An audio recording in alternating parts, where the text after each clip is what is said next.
I'm going to try to go through example 4.7 on page 134. It says Texas Motor Speedway. The problem reads, the Texas Motor Speedway is a 2.5 kilometer or 1.5 mile long oval track. One of its turns is about 200 meters in radius and banked at 24 degrees above the horizontal. How fast would a car have to move so that no friction is needed to prevent it from sliding sideways off the raceway into the infield or off the track? So I'm going to start with a sketch of it. I will try to, at least, once I figure out where there we go.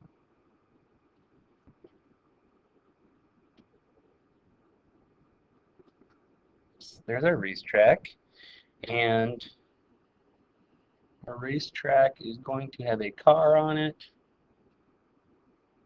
There's a car from the top. It's got some tires on it.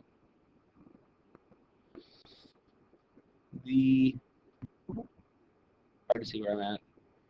Track has a radius of 200 meters. We'll just assume it's circular to make it easier for us.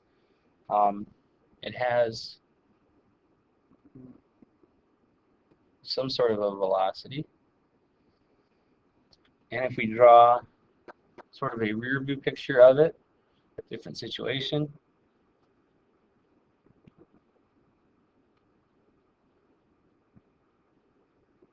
Here's our banking.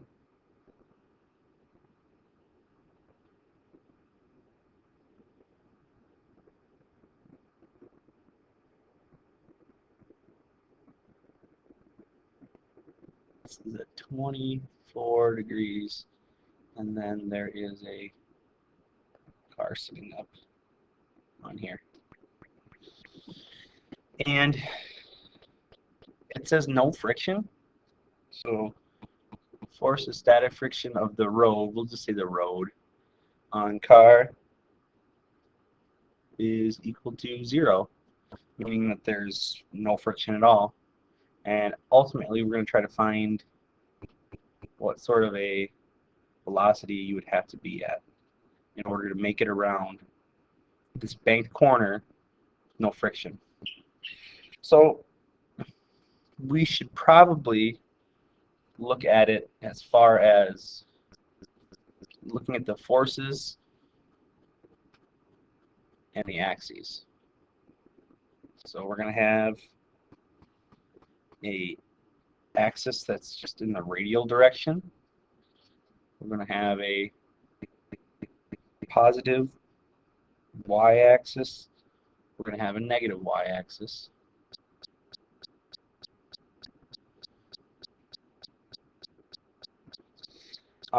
As far as forces, the car has mass, so there's going to be some sort of a downward force, and there's going to be a normal force of the road on that car, but that's going to be sort of tipped up at that angle.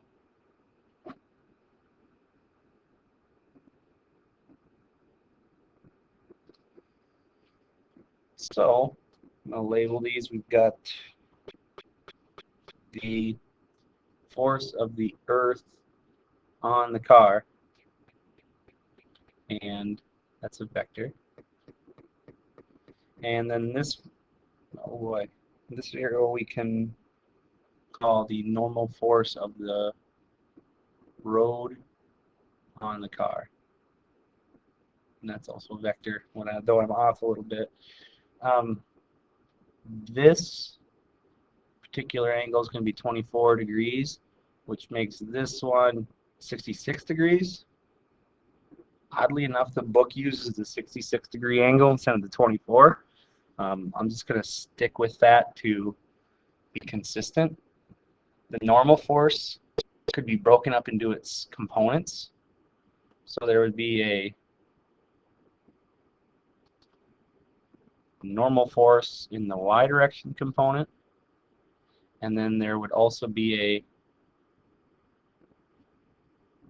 normal force in the x direction component, because we could take that normal force, break it up into its components, and that's what we're going to ultimately need to do. I think I'm good with my picture.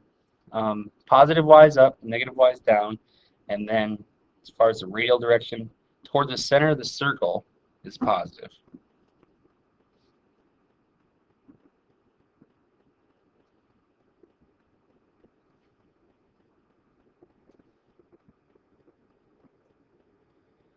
So we're going to have to look at two situations, the y-axis and the radial axis, and we're going to have an equation for each. I'll start with the y-axis.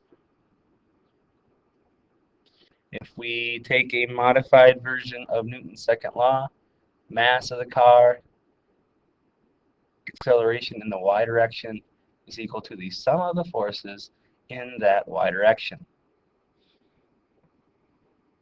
As far as forces in the y direction, we've got that downward force and we've got that upward normal force. The normal force of the road on the car in the y direction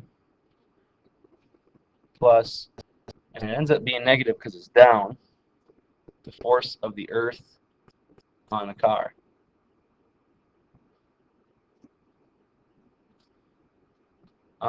Acceleration in the y direction, we'll worry about that in a second. Mass of the car. We can be more specific about our y forces. This would be the normal force of the road on the car, and since it is a component, it would be sine of 66. Personally, I would have done cosine of 24, but since the book does it this way, and I don't want to get inconsistencies, I'll go ahead and do it this way. Negative mass of the car times gravity. Oop, it's got a little close, that's okay. The other thing is, it is not accelerating in the y direction. It is not accelerating up or down. So mass of the car times 0. Oh boy, and there should be an equal sign in here somewhere. Equals, there we go. Well, mass of the car times acceleration is going to be 0. Once I can find my cursor. So that's 0.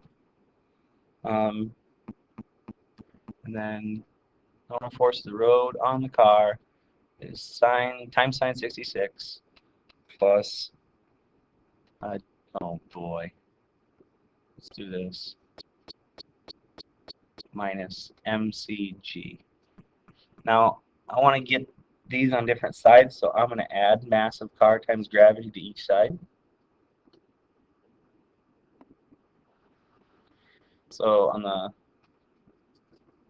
oops, that'll cancel. So we shall be left with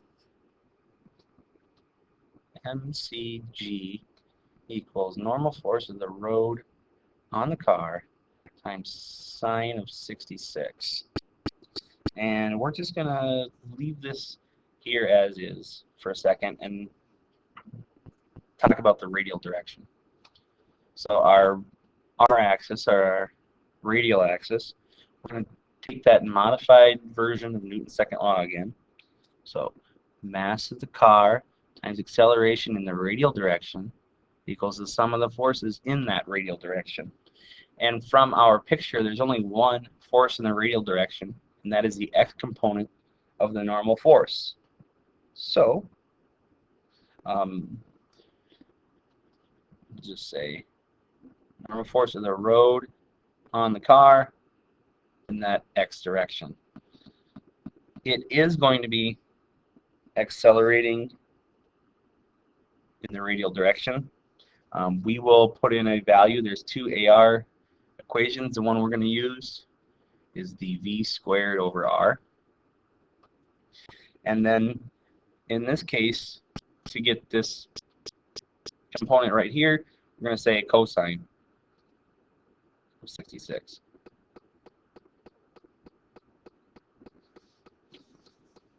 And we're going to sort of leave that equation alone at this point. Here's where it gets weird.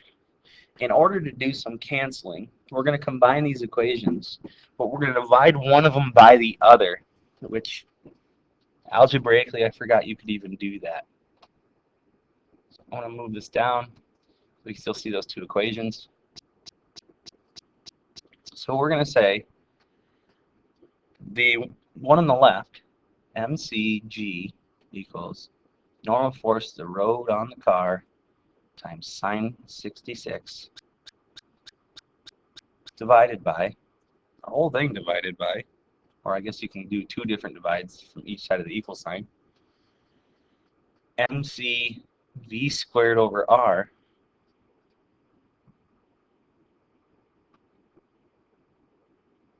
I guess I don't even need that equal sign in there, really.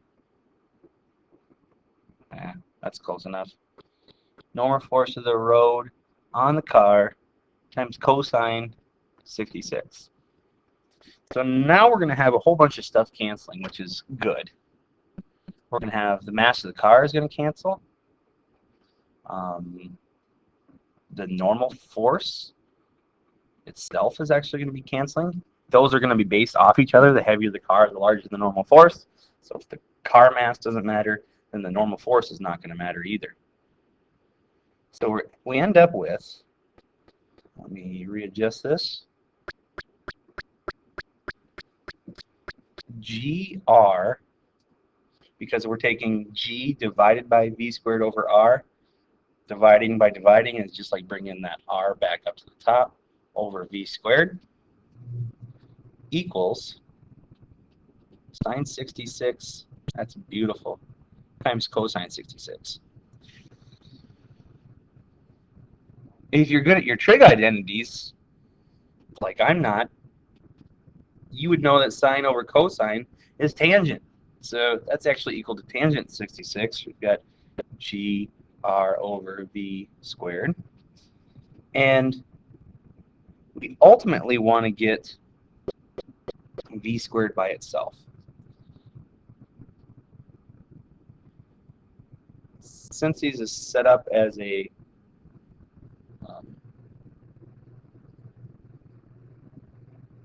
can't think of the term, but you can switch these two. I mean, it's algebraically you're doing the same thing. GR over tangent 66 equals V squared. We want V. V is now squared, meaning we could take the square root of both sides.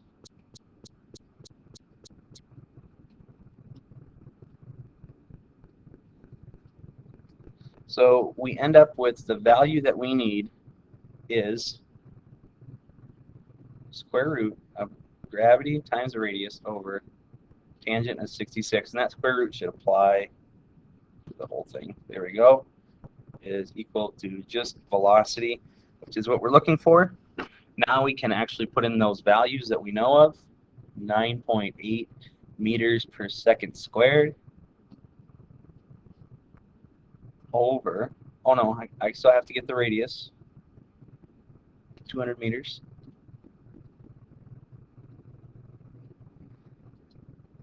over tangent of 66 being equal to V, as long as we take the square root of the whole thing. Stick that in our calculator, we get a value of 29.5 meters per second being equal to that velocity, which doesn't seem fast for a race car. Keep in mind to go to miles per hour is roughly doubling it, a little more than that, it'd be about 66 miles per hour. But this is going around a track with no friction at all. It'd be like driving on ice. So the fact that you can go about 66 miles per hour with no grip at all is due to that banking.